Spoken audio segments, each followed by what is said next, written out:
बिस्मिल्लाहिर्रहमानिर्रहीम। TJ speaks के मुअज़्ज़िज़ नाज़रीन, अस्सलाम अलैकुम।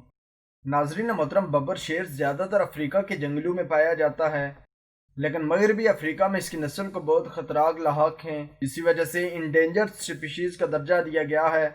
इसके अलावा चिड़ियाघरों में नाकस इंतज़ामात और गंदी रिहाइश की वजह से ये ख़तरनाक जंगली जानवर दिन ब दिन मौत के मुंह में जा रहे हैं। तो दोस्तों, आज की हमारी वीडियो एक शेरनी के बारे में है, जिसको जब रेस्क्यू किया गया तो इसकी हालत इस हद तक बुरी थी कि वो उठकर पानी भी नहीं पी सकती थी, हत्ता कि वो अपने पाँव पर खड़ा भी नहीं हो पा रही थी। हर किसी का ये ख्याल था कि इसकी ज़िंदगी के चंद दिन बाकी हैं। इस वाक़े को जानने के लिए वीडियो को आखिर तक ज़रूर देखें। अस्बिरवाज चैनल पर नए आने वाले नाज़रीन से गुजारिश है कि हमारे चैनल को सब्सक्राइब करें और साथ घंटी के निशान को भी दबाएं, ताकि हर नई आने वाली वीडियो का नोटिफिकेशन तसलसल तवातर के साथ अब तक पहुंचता रहे। दोस्तों, इसके अलावा हमारी इन काविशों का सिला में लाइक्स और कमेंट से ज़रूर दें। नाजरीन मोहतरम, 2009 को अमरीकी महकमा ज़राअत ने एक शेरनी शीला को बचाया, जो कि टेक्सास के एक सर्कस में लोगों को एंजॉय करने के लिए रखी गई थी। ये सर्कस इंतजामिया नायाब और जंगली जानवरों को खरीद कर लाती, इनको तरबियत देकर इंसानों को महजूज करने के लिए इस्तेमाल करती, मगर दूसरी तरफ जानवरों के साथ बुरा सलूक भी किया जाता। ऐसा ही शीला के साथ हुआ। टेक्सास यूएसडी ने wild life and educational centre को हुक्मनामा जारी किया कि नायाब जंगली जानवरों की हिफाजत के लिए हर मुमकिन कोशिश की जाए। इस इमरजेंसी के जेर नज़र शीला भी आ गई, जो कि उस वक्त बमुश्किल से 1 साल की थी। उसकी हालत इतनी बुरी थी कि खा भी नहीं सकती थी। इसकी टांगे इतनी कमज़ोर थी कि जब खड़ी होती तो इसके पाँव स्लिप हो जाते।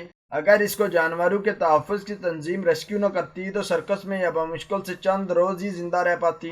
सीईओ विस्की की हे ने कहा कि मैं बाकायदा तौर पर 2 हफ्ते शीला के साथ रहा और इसको अपने हाथों से खाना भी खिलाया। जब इसने शेरनी के सर को दाहिनी तरफ मोड़ा तो इसको सहारा देना पड़ा। वो पानी पिलाने के लिए भी इसको सहारा देते। दोस्तों, अमेरिका में जंगली जानवरों की तजारत गैर कानूनी है। अगर कोई पकड़ा जाए तो सख्त सजा दी जाती है। इस चीज़ के डर से शिकारी और स्मगलर गैर इंसानी तरीके से ऐसे जानवरों को स्मगल करते हैं, जिससे शाज़ और नादर कानून नाफिज करने वाले अदारों की पकड़ में आते हैं। और ऐसा ही मामला शीला के साथ भी हुआ। शीला अपने मुनफरिद रंग की वजह से बहुत मशहूर थी।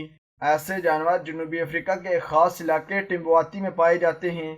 बड़ी मुश्किल से जानवरों के डॉक्टर इस चीज़ का पता लगाने में कामयाब हुए कि शीला को साइकोप्लामोसिस की बीमारी और विटामिन ई की कमी है। आमतौर पर विटामिन ई इंसानों पर असरअंदाज नहीं होता, मगर जानवर इसकी वजह से बुरी तरह मुतासिर होते हैं। जल्दी डॉक्टरों को इसके एंटीबायोटिक मिल गए और शीला बेहतर होने लगी। इस गैर कानूनी सर्कस से बाजियाब कराए जाने वाले जानवरों में शीला के साथ एक शेर भी था। ये शेर खास मेहमानों की तफरीह के लिए खुसूसी तकरीबात में करतब दिखाता था। इस शेर की उम्र 6 साल थी और इसका वजन उस वक्त बामुश्किल से 100 पाउंड था। लेकिन इस शेर की हालत शीला की तरह इतनी बुरी न थी। शीला को बेहतर होने में कई महीने लग गए। इसके बाद दोनों को एक दूसरे के पड़ोस में एक ही चिड़ियाघर में रखा गया, मगर फिर इकट्ठे एक ही पिंजरे में रख दिए गए। अब यह खूबसूरत जोड़ा बन चुका है, जिसको देखकर रेस्क्यू वाले भी हैरान हैं, क्योंकि दोस्तों शीला को देखकर ऐसा लग रहा था कि ये जल्द ही इस दुनिया को छोड़ देगी।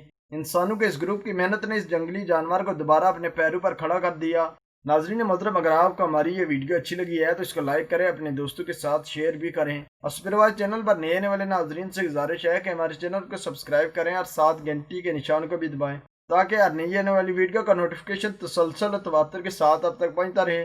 तब तक फी अमानिल्लाह।